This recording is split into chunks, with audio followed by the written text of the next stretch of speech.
Welcome to Beyond. We have a very special guest today, Dr. Gwen Finestone. She's the president of California Southern University, and we're really excited to have you on the show. You have a very amazing journey as I read your background and what you've been involved with your whole career. I know you come with, I think, 2 masters and a doctorate, so you're a classic underachiever. Thank you, thank you.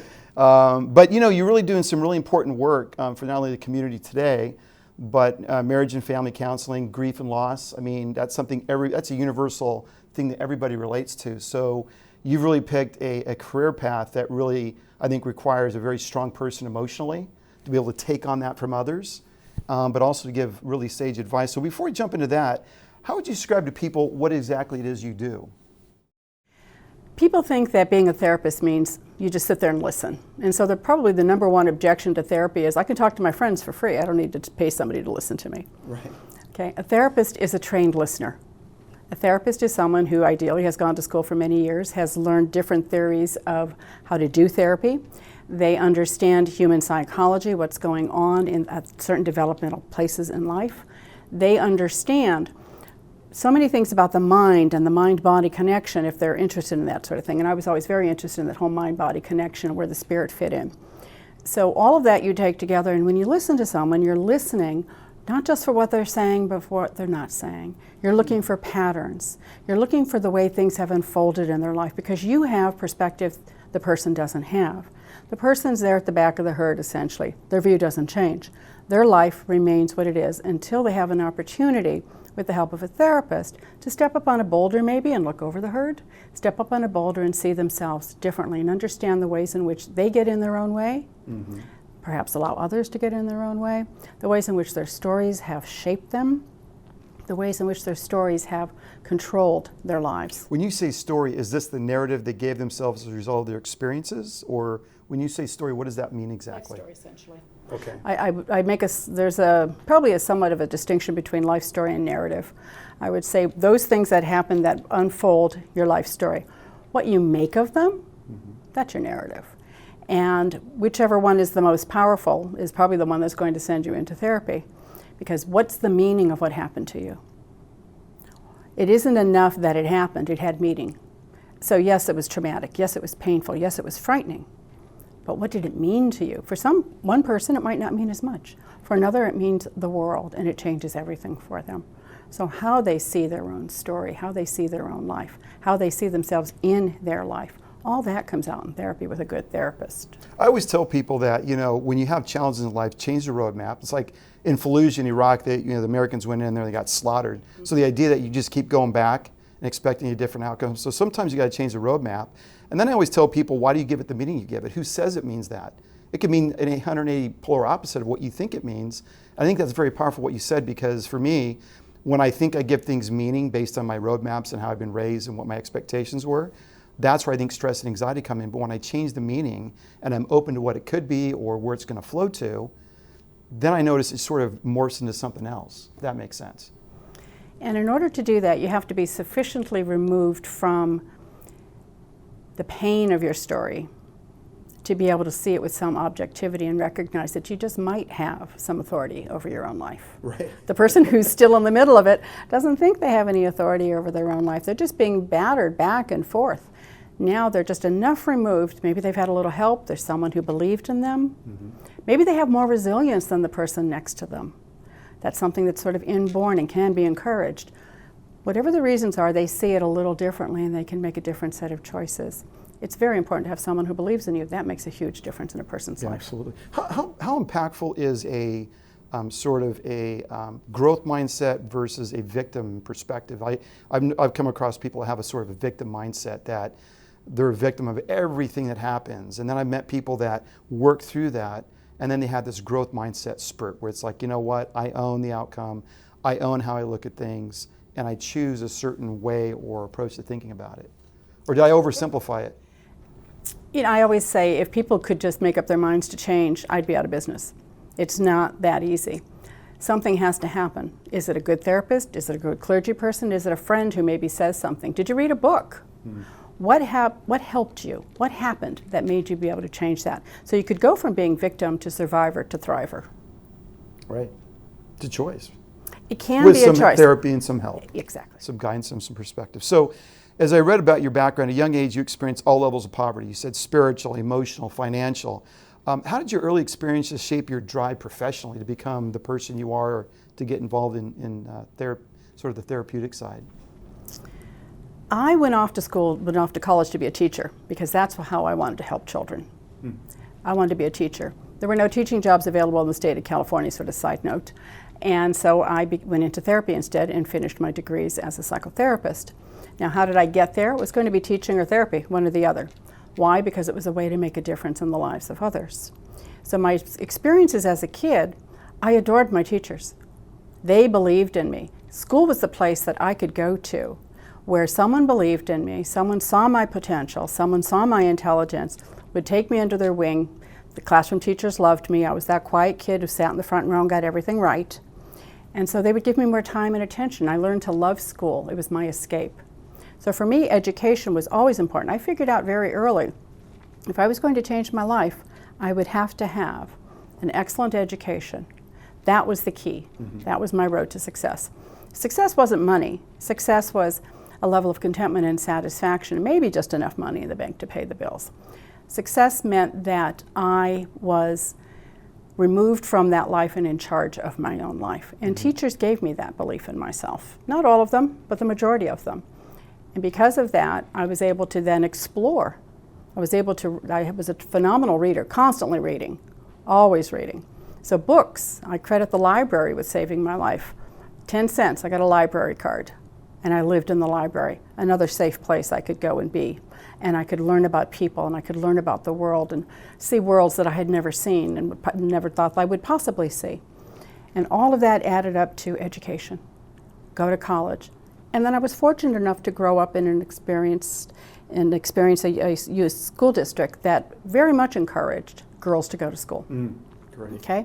I am 65 now, so do the math. In 1954, by the time I'm 10 years old, it's 1964. Girls are still not greatly encouraged to go to college, but by the time I went to high school, all of our instructors were saying, you have to go to college, you're smart, go to college. Well, what does a poor kid do? How do they go to college? I worked my butt off. I got scholarships, so I could go to college. What gave you that drive? Is your parents that, I have 3 kids, and sometimes I rack my brain, right? It's like, how do you get these kids to get the big picture? Was that part your parents giving you that drive, or is it just like you realized in school you got the feedback, it was positive, you knew education was important, so no matter what it took, you're going to make that happen, or did you have some of that guidance in the home? No, there was none of that at home. Neither of my parents were educated, nor did they see value in a girl having an education.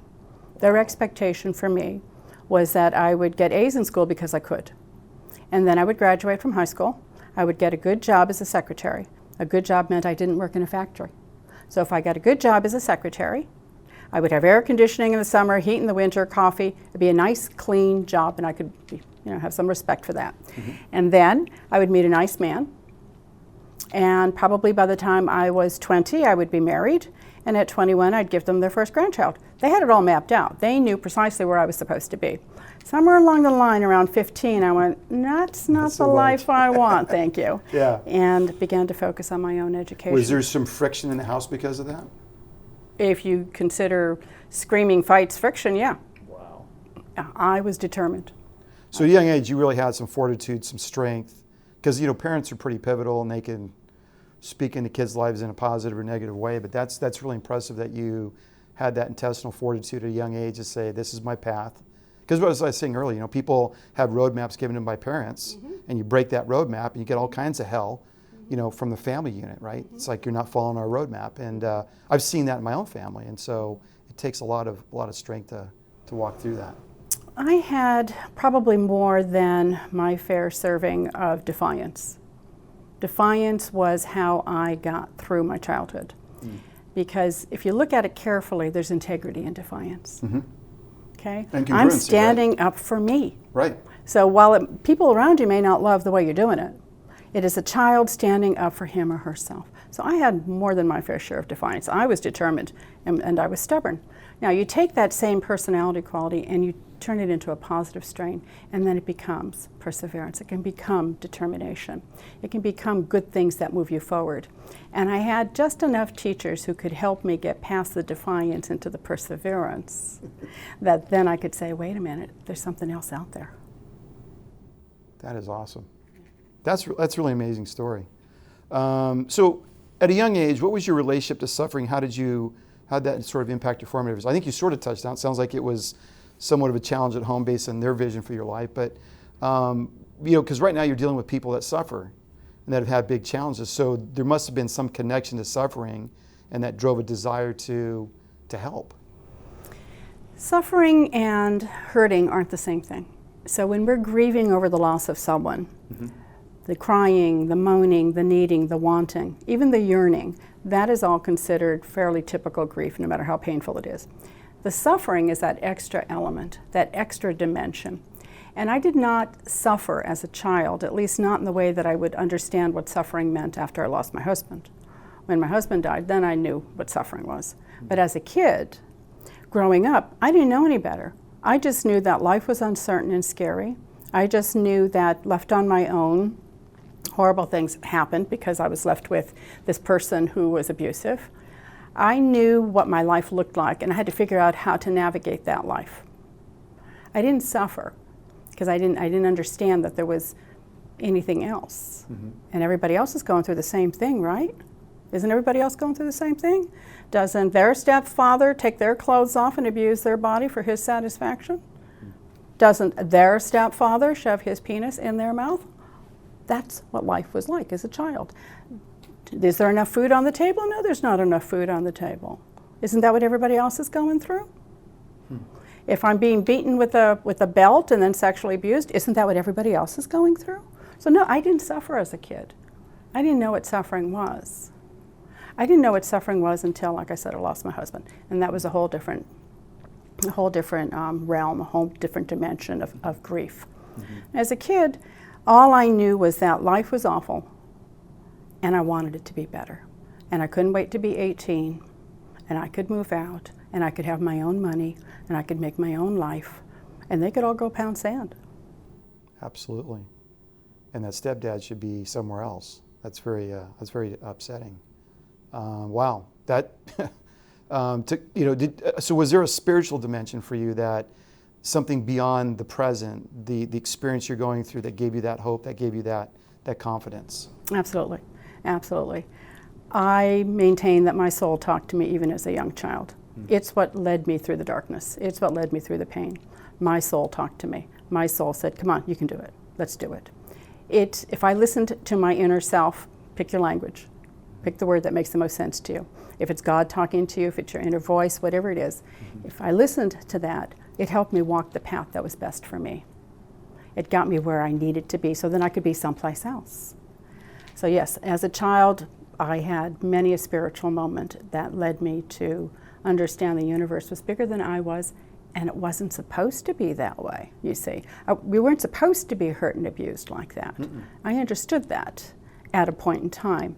Maybe around 10, I understood it, and that's when I stood up to him, and that's when I put my foot down and said, we're done, this is it. Absolutely. Don't put another hand on me. Yeah. Wow. Sorry about that. That's powerful. I have 3 kids and a daughter, so I know what I would do had anybody done that to my kids. So I appreciate you sharing that. So one of the things I read about you, you mentioned that there's passion. Your passion is the potential that perhaps lies in others, as you saw what you went through, specifically the passion or potential of other people. So reflecting back, what's an experience that you lived through that sparked this insight? Was that part of what you were saying? That whole journey where you said, if people went through what I went through, they have no idea what they're capable of in a positive way. Maybe they're so put down and beat down and whatever. Is that sort of where that came from? I think early on, because the voices that talk to me, and it sounds like I'm schizophrenic, but the spiritual world that talked to me, I understood that I was more than the sum of my experiences. And I had teachers who believed in my potential. Teachers who would take me aside and say, I want to give you this extra assignment because you can do it. They gave me encouragement. they use the word potential all the time. You have potential. And I went, wow, I have potential. This is pretty cool. You look it up, what's potential? All right, I got some of that, yes. And I began to exercise that. And it did become my passion, because I think that most of us don't really recognize our potential. Probably none of us truly manifest it. Mm-hmm. But certainly when you're growing up under that cloud, when you're growing up under that wool blanket, that heavy, wet wool blanket of abuse, you don't see the world outside, and you don't see your place in it. You only see your place under the wool blanket. So as a therapist, I was in a position to help people find their potential. That's what I do. People ask me why I'm a therapist, and when I work with grad students who are doing their personal therapy, I'll ask them, why do you want to be a therapist? And they almost always say, because I want to help people. So, well, become clergy, become a social worker. Why do you want to be a therapist? For me, it was the best way to help people find their potential, because I helped them get out of their own way. Mm-hmm. So that was a natural for me. Just like teaching was helping children find their potential. And when we're talking about working with death and dying and people who are in the final stages of life, mm-hmm. what potential are we talking about there? Oh my God, the potential is enormous. For peace, for acceptance, for a kind of reunification with your own life and your own story, mm-hmm. to work through those things that are causing you such pain that you can't die peacefully. There's still potential up until the minute you die. The potential to reach out to the people around you and become more connected to them, to maybe make peace with them. And then you move over into that next plane, that next world, whatever you believe happens, that's what happens next. And I was a part of making that happen. I manifest my own potential. I've learned as much from my patients as they've learned from me, and particularly the dying ones. Yeah. Particularly the dying ones. You know, as I sit here and I look at what an amazing woman you are, what you've become, what you've accomplished, it's really the greatest pain that gave you the greatest joy as a result of that experience, and gave you the greatest connectivity and sort of ability to be empathetic and to be real with people. Because I've just met you and you're so real. And you know, sometimes in Orange County especially, you meet a lot of people that are very glossy and fake and phony, and it's 8.5 by 10, and it's looking good, feeling good, and have the goods. Well, while that has its place at some level, but the idea that to be authentic and to be real, whatever you believe in, whether it's God or not, that experience was put in your life for a very powerful reason. Because I'm sure you've had such an impact on so many people along the way. So to me, I just sit here and say, wow, that's insane. Like, it's all relativity, right? The blanket's all relative to when you realize you pull the blanket off and you see this, and mm-hmm. you realize you had a really distorted, conflicted person in your life as a stepdad. So what is the biggest misconception people have of a therapist? That you just sit there and listen. They're just paying you to sit there and listen. And you're doing so much more than that. The experience inside, the activity that's going on inside of the therapist, if they're doing their job well, what they're listening for, what they're planning, the detail they put away so that they can come back with it in literally 2 or 3 years and say, now you remember that story you're telling me right now? That sounds just like the one that happened with your Uncle Harold, and boom, lights start going on. Yeah. And my patients say to me, how do you remember what happened to my Uncle Harold? Because you told me 3 years ago. That's my job, to help you understand your life and see your life. So I think the major misconception is that you just sit there and talk and somebody listens to you. There's so much more than that going on. Yeah, and you know, honestly, it's probably hard to find a really awesome therapist that can connect the dots for everybody. I'm sure there's a lot of great ones out there, but I think it's sort of like, I'm in a medical device business, where there's migraine sufferers, and they'll go from doctor to doctor to doctor trying to get a pharmacological solution, or at least management to the problem. Mm-hmm. And sort of find someone you can trust, mm-hmm. and that can help you uncork whatever's mm-hmm. going on is very valuable. What was interesting, though, you said in Finding Gems, but by the way, this is the amazing book she wrote, and we'll talk about this in a second, Finding the Gems. And you wrote this because, in part, it was for those who won't go to therapy. So again, my question is, what's the perception people have of a therapist? Then why won't they go? Is it a stigma? Is it related to mental health stigma? I mean, what is it that people look at and say, not for me? The people who won't go to therapy fall into a few categories. Those who have tried it, didn't get any value out of it, can't figure out why they'd want to do it again. Perhaps those who can't afford it or can't figure out how to afford it, mm-hmm. but they think maybe that'd be good, but they can't quite get the money together. And then there are those who are quite certain that therapy is for people who are absolutely sick, mental health issues and that sort of thing. But they'll read a book. They'll read a book, and they'll read a self-help book. Because it's safe and it's private and... Exactly, and they'll read a book, and maybe the book makes a difference. And so that's all I wanted to accomplish with the book, was for those people who won't go to therapy, maybe they'll read a book and it'll make a difference. And for those who do and will go to therapy, well, this is an enhancement. It's another way of looking at your own life story. I can't treat everyone. I can't reach more than a few people in a day, several people in a week, but a book can reach tens of thousands of people and make a difference. Absolutely. And someone picks it up. Maybe it's not for the therapy they pick it up. They pick it up because it has a spiritual message and they're seekers and they're looking for some answers.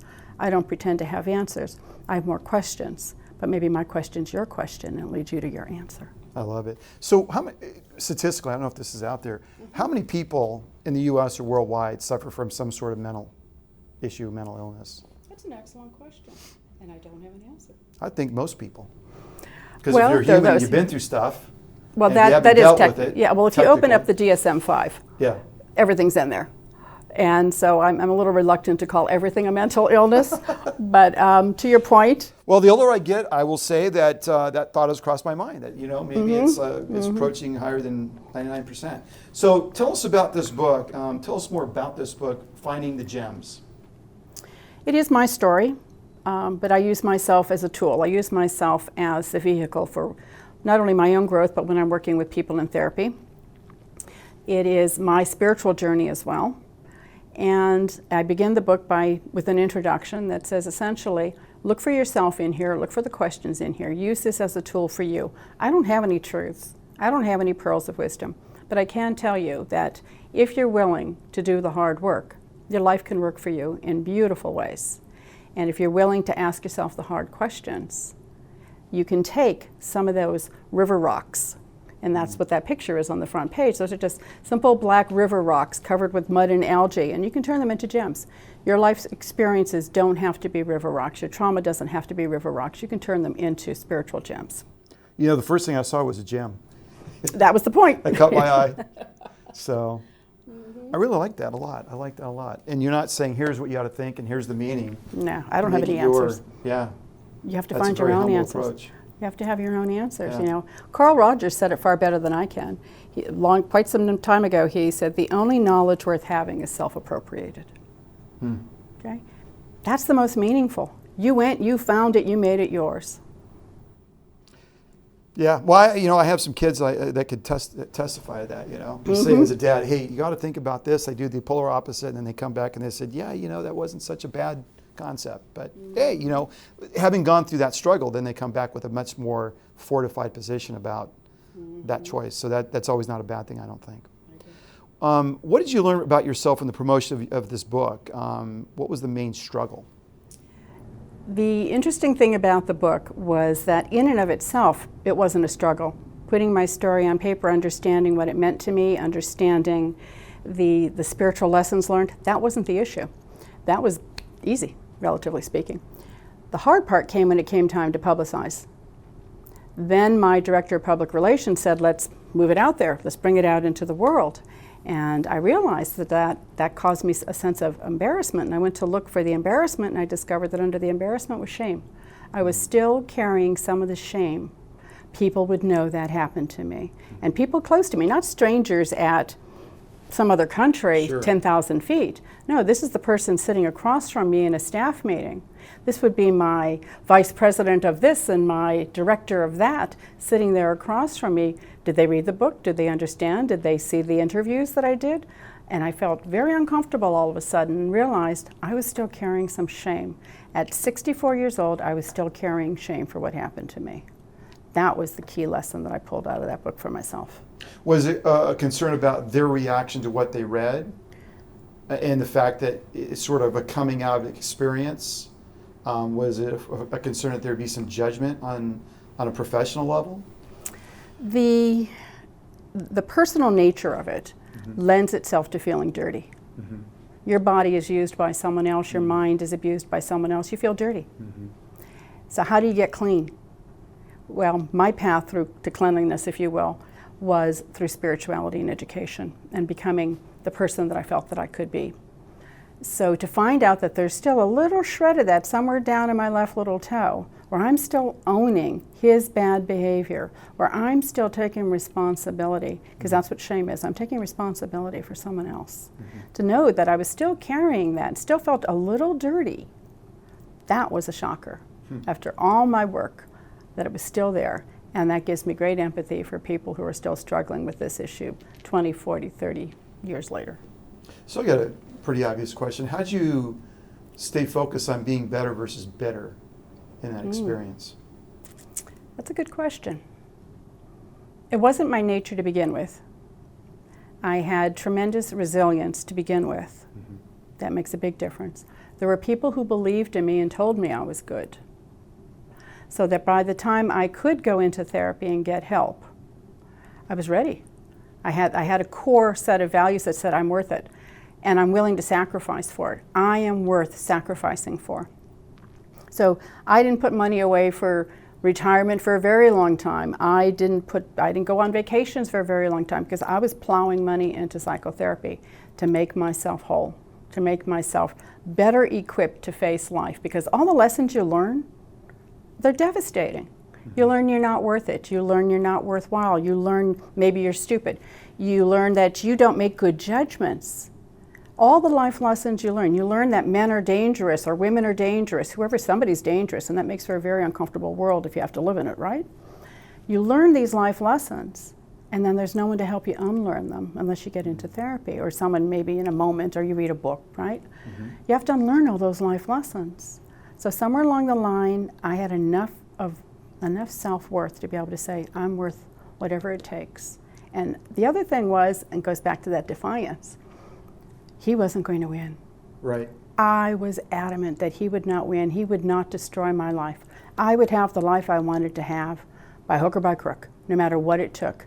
And that was going to be my final victory. My act of vengeance, if you will, was going to be my success. He never saw my success. I didn't need him to see my success. I didn't have anything to do with him after I was 21. Okay? It wasn't about nanner, I got there, you didn't. No, this was for me. I won. There's nothing you can do to destroy me. And when you get through something like that and you come out on the other side, wherever the other side is it 20 or 30? I don't know. When you come out on the other side, I can honestly say there's nothing that can destroy me. Right. And it's very evident. And that's how you can get through life your much better. Your aura and your energy is very strong, so I like that. So, let's go back to your stepdad. Maybe in your career you've come across someone involved in that you were trying to give help to. What would you say to your stepdad in your position today if you're trying to help someone like that? If I was trying to help him? Yeah. See, that's an interesting thing. People have often told me that I should have worked with perpetrators because I would truly understand the perpetrator as I understand the victim, of course. But you make a difference in the world when you work with perpetrators. And I said, no, because I'd be behind bars. My therapy wasn't that good. Yeah, and I think that for certain people that's appropriate. I'd be behind bars. I'd be the one facing a death sentence because I don't have what it takes to separate myself sufficiently from perpetrators. Yeah. But I can do what I need to do in working with victims. I don't over-empathize, and empathy isn't always the appropriate response either. I have a set of tools and skills and compassion and congruence that I bring to every relationship. So I can work with victims and hear their horrible stories. Put me in front of a perpetrator? Yeah, game on. Or game over, however that's said, yes? No, I can't work with perpetrators. Yeah, it's interesting. So as a therapist who seeks to help others, you certainly have a burden component that you have to carry. It's like the neurosurgeon I was telling you about. He sees a lot of stuff that certainly is in his mind and he deals with on a daily basis. And you're trying to untangle these really deep-seated issues, perhaps, in a lot of people. How do you manage the struggle of helping people while maintaining a healthy, budding perspective? I mean, you've done so many great things in your career. How do you take all this in, all this energy that, from my vantage point, would be really negative? And how do you uncork it and still have a very positive, sunny perspective as you move forward? Personal therapy. I hate to keep beating that same drum, but for the longest time, I could not be a therapist because I did over-empathize. I hadn't worked through my own stuff. You see, and I tell graduate students when I'm working with them when they're doing their therapy, if it hurts you, that means you've got a little Velcro spot in there and someone else's story is glomming onto your little Velcro spot. You got to go in and clean up that spot. That's why it hurts. Now, a compassionate human being will hurt. So what do you do with it? It's a therapy hour. I don't do my therapy on your dime. That's not reasonable. So on my own time, I can cry if it hurts. I can kick the wall if that's what I want to do. I can find a positive channel for my energy by perhaps writing a book or putting time and energy into some other kind of volunteer work. And I credit my girlfriends and Victorian teas with keeping that sunny attitude that you talk about, that opportunity to see that the world is a better place.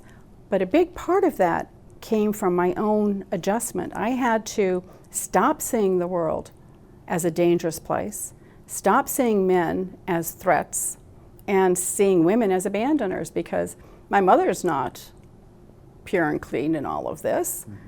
Okay, she was a sexual abuser. She was a verbal abuser. She had her own kind of violence. And then there's the abandonment of it all. And then the setup for failure. And, going to get married and give me a grandchild at 20, 21. The expectations were low. So she plays her part in all of this as well. So I had to do enough work, do my own work, so that I could see the world as, wow, there's a lot of suffering in the world, but by and large, the world's a pretty good place.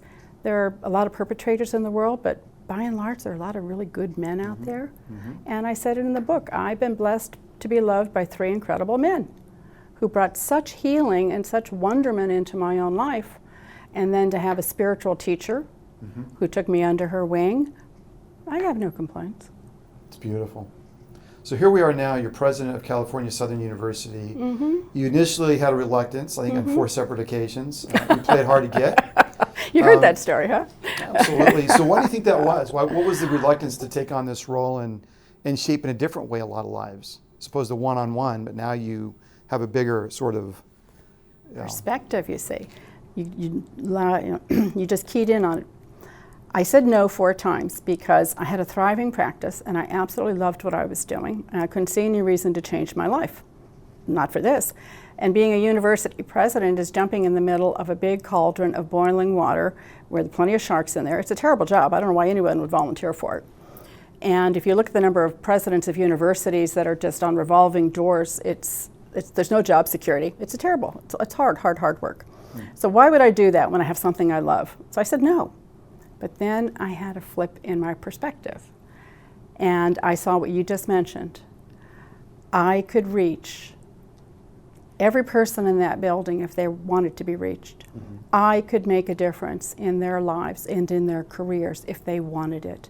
I was the person who could be that facilitator. And the university itself had great potential. And if you think of it as a child or a human being, it had great potential. It just needed someone to help unleash it. And when I turned my perspective, when I saw it from that angle, then I said yes.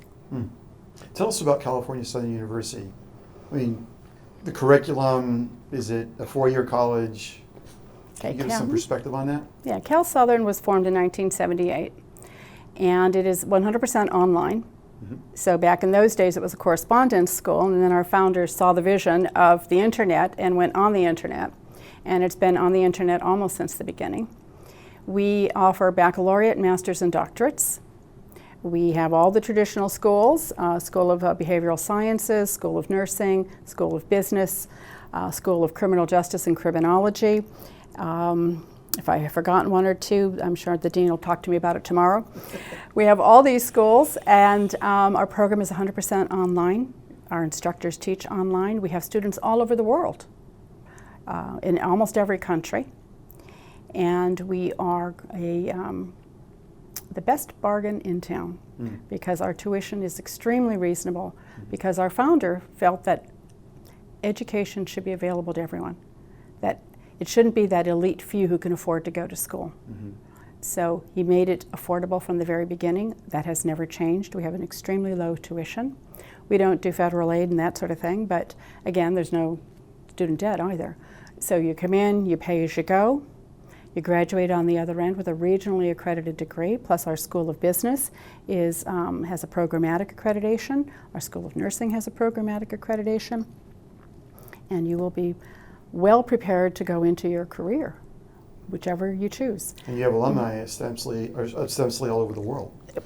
Yeah. Indeed, who are constantly contacting, saying, I want to get a group started here, I want to do something here. They love their education, they love their experience, and now they want to take it worldwide, and we're happy to help them. What's the biggest challenge of the job? As the president, the biggest challenge of the job for me has been, I would say, balancing the needs of the university with the needs of the employees. Okay. There are things that need to be fixed. You get in there, you fix. You roll up your sleeves, get it done. Problems that need to be solved, solve them. Bring a team together, you can make it happen. But then there's that other, how do you balance the needs of the university with the needs of the individual?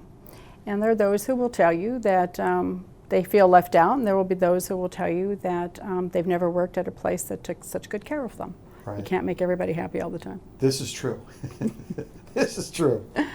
So what advice would you give your 15-year-old self today, if you were to go back in time? My 15-year-old self, at that point, had discovered that she'd long before that discovered education was important, but she had a college guidance counselor. And on that day, I walked into his office, and I remember saying, I want to go to college. And he said, he was so happy, he was delirious, because he'd been trying to get me to go to college, and I'd been saying, no, I don't have to go to college.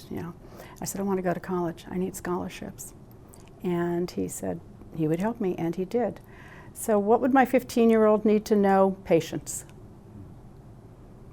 I wanted everything, and I wanted it then, and I worked very, very hard. So in terms of wisdom or important advice, I would say patience. Patience is a tough commodity, though. Oh, and it's not tough. The same thing as standing still. And I think maybe that's what I probably needed to learn, was that being patient and standing still aren't the same thing. Right. Okay? Because even as you get older, it's hard to be patient, I've found. I mean, you still want to do more, accomplish more, make a bigger impact. Especially as you have less time to do it. Yeah, it speeds up. So it's I don't know what the word I'm looking for is, but it's kind of an interesting dynamic. And on one hand, I think I always tell people that balance is really the key. When people have emotional issues, they're out of balance at some level. Either they were abused or whatever. But I used to fly, and in flying a plane, if your angle of attack's too high, like I flew out of John Wayne over the ocean here, if your nose gets too high for the power of your engine, you will stall. And depending on your altitude, you could crash or you could recover. But the whole point is the airplane always wants to be in balance, so you have good airflow and good lift, right? And so for me, it's all about balance. It's about balanced perspective, about seeing things, seeing both sides, right? Whether it be politics, the left and right are both important, because if you go too left, you need someone to pull it back. If you go too right, you just need to have that balance. I think is pretty helpful. Is what I found. So I know you don't like pearls of wisdom, but you got a lot of them. I know you're humble. But if you can give the audience one or two pearls that if they took your advice, one or two things, do these things, you could totally improve your personal or professional life, what would it be? I think many people, I suppose, tried to give me guidance and advice, and you have to be ready to receive it, okay? And the other thing I learned a long time ago is that, by and large, the advice people give you is advice they should probably be giving themselves, okay? So I don't give advice, but what I would say, there are a couple of quotes that were extremely meaningful to me, and no doubt made a great difference in me. Wouldn't have made a difference at 15, wouldn't have made a difference even into my mid-20s, but by my late 20s, they would have made a big difference. And one was the Lubavitcher Rebbe said, and I've said this to many a patient, I even had to put on some cards, it says, you are not broken, nor do you need to be fixed. You simply need to be uncovered and allowed to shine. That's awesome. Yeah, he was a very wise man. And the other is Viktor Frankl, who said, suffering ceases to be suffering when it has meaning. And he was in Auschwitz. He had a story to tell. He knows suffering. Yes. Yeah, that's powerful. Thank you for that. Who's that person who's had the most influence in your life? I would say my grandmother. Because if you're going to talk about influence, something that has carried me for a lifetime was something my grandmother taught me. I remember more than once I would say, Grandma, can we do this? Or can we maybe go to the movie? Or can we do this? She was the one source of unconditional love in my life. Beautiful. And she was the place that I could go to for safety. But she wasn't around much because we lived on the West Coast, she lived on the East Coast. But I remember as young as 5 and 6 and 7 saying, Grandma, can we do this, or Grandma, can we do that? And my grandmother would say to me, let me think about it. You know, Grandmama doesn't make a promise unless she's going to keep it. So let me think about it, and then I'll decide whether or not I can keep that promise. And the next day she would come back and say, yes, Grandmama will make that promise. She taught me the meaning of commitment and promise. So she's thoughtful, deliberate, and followed through, and she meant what she said. Always. That's kind of uncommon in this world, right? And I have carried that with me. I believe the people at the university know that if I say something, I mean it, and I will follow through on it, no matter what it takes.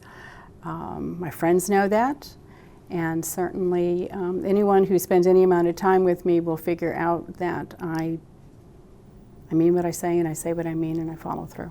What a beautiful legacy from a strong woman. You know, people want to erect buildings and put their names on them. And what you just said is a legacy that'll just echo into eternity. I mean, that's so powerful. And you've touched so many lives with that philosophy, and that's probably why you're at where you're at.